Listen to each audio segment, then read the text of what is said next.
going on, everyone? Lullet here. It's more of an update video. It's going to be straight to the point. It's going to be for the subscribers primarily, but it can be very, very useful for current smaller YouTubers, as well as if you're thinking about becoming a potential YouTuber. When you're a creator on the platform, you have something known as YouTube Studio, which is basically where you can see data, analytics, metrics regarding revenue, views, etc. So seeing certain patterns and trends, this channel may be going a certain direction, so I'll leave a timestamp for the subscribers.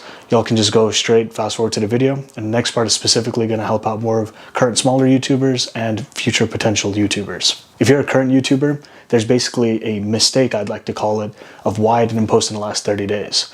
And really, it's a couple of things I learned over time, but also this gap allowed me to really internalize and reflect and understand, okay, maybe this is actually the way to go and how to go about the whole channel and everything in general regarding YouTube. If you're already creating, you know how it goes. I'm going to save you the spiel of good lighting, good audio, you got a script, your description, tags, etc., etc.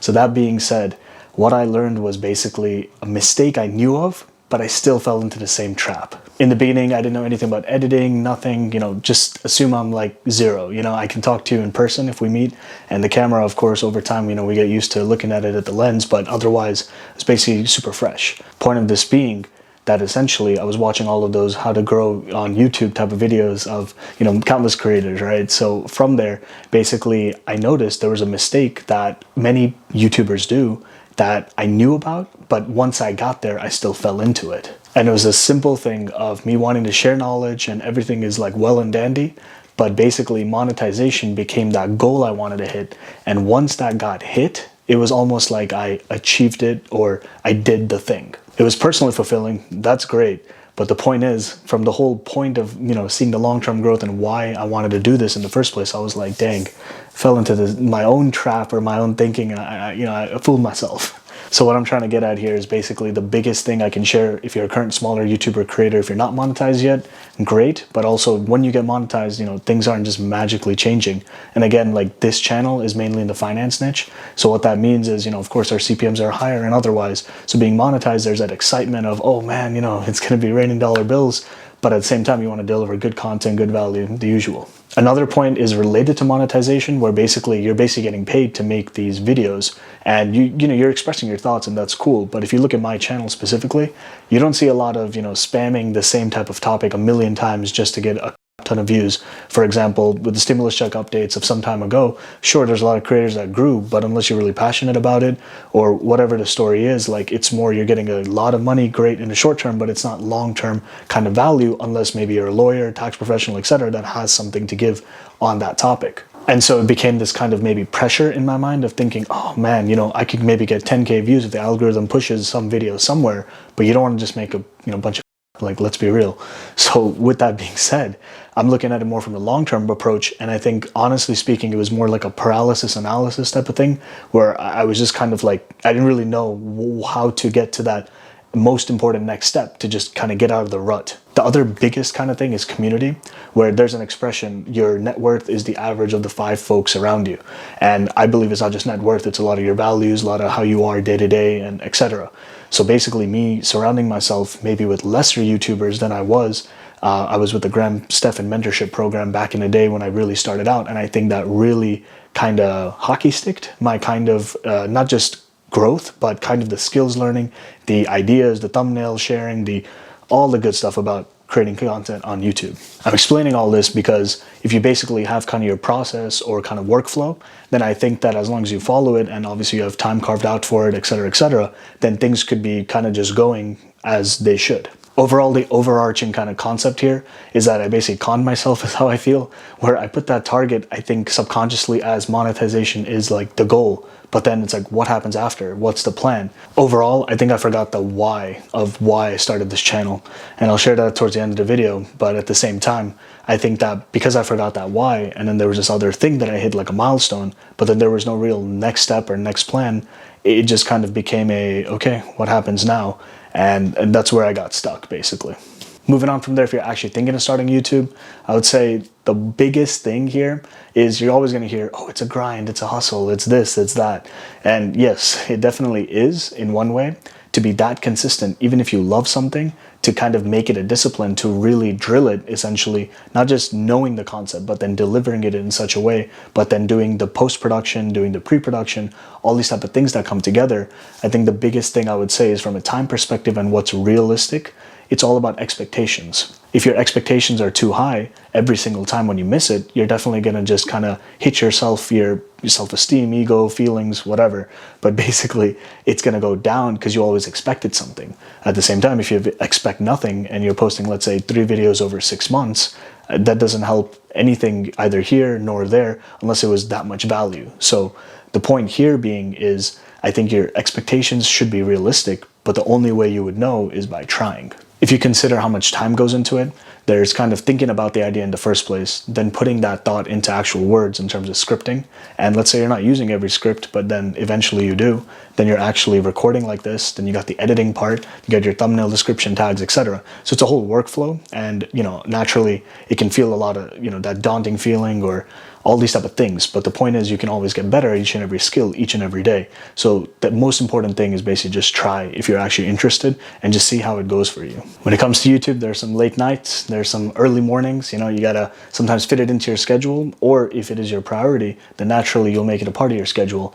But that being said, it is gonna be somewhere in your schedule if you wanna be consistent and be a quote unquote true YouTuber. The biggest thing is, if you don't actually like the niche, love the niche, or anything of this nature, you're not really going to be that interested to go that much deeper. So what that really means is, if you're doing something really news related, and if meet Kevin, he actually likes the news, at least what it seems like, but most other people, if you're just spamming titles just to get those clicks, in the end of the day, if you don't like your job and you're considering YouTube as a secondary source of income or otherwise, then you're basically converting whatever you're doing now into another job that you may potentially hate, and then you're stuck because you're literally working, doing something you don't want to do, and then as you fast forward, you're just going to burn yourself out because it doesn't make any sense. At the same time, it's super important to digest the fact that, hey, YouTube is great and Google owns YouTube, but at the same time, just like if you're an employee with an employer, if you only have one source of income, that one source of income can, if it disappears, then that has a waterfall effect towards everywhere. So it's the whole, all your eggs in one basket, is that really what you want? And that could be, and that's good, but just plan for it accordingly is what I would say. And if you're really thinking about being a potential future YouTuber and you're watching till this far in the video, then I would say you're doing your research. So good luck if you're going on this path. And right before we move on to the updates for this channel, I would say enjoy the process, enjoy the learning. Whenever you achieve something in the long term, in the future, whatever that is, whatever skill you hone or whatever you're proud of that gives you that fulfillment, it's those beginning days that I've noticed that are the most kind of, there's that feeling, like right now I'm feeling it inside as I'm recording, but it's like that, the good old days, that, that kind of thing.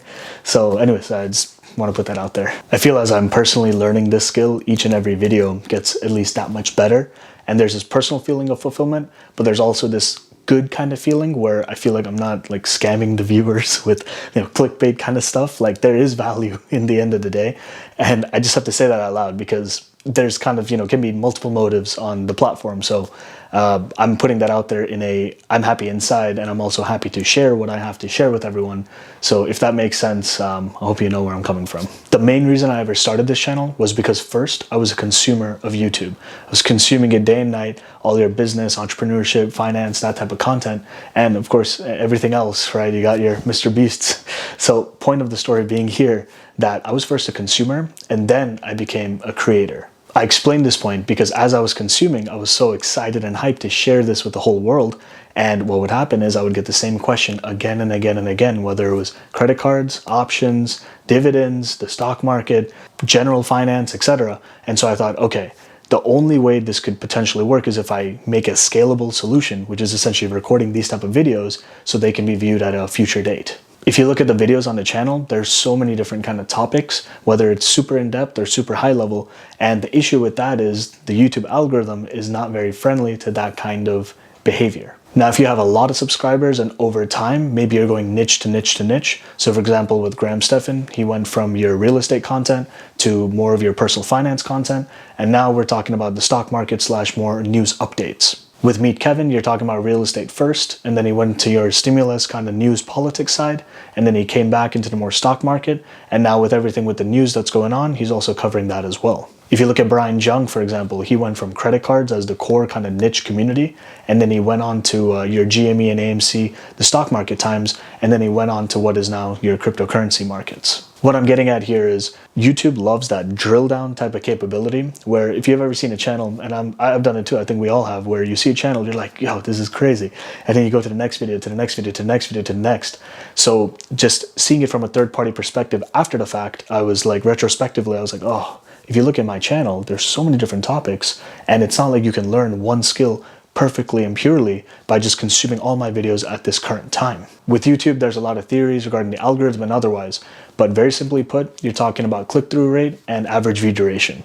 And also, how long do you keep these folks on the platform, or are they just leaving because of your channel or your video or otherwise? What that means is if you watch one video and then you watch a consecutive one and a consecutive one and a consecutive one, that actually rewards you in the algorithm's perspective in terms of getting pushed to more folks that may like that type of content. With that being the case, I'm thinking we niche down here and we start building it out.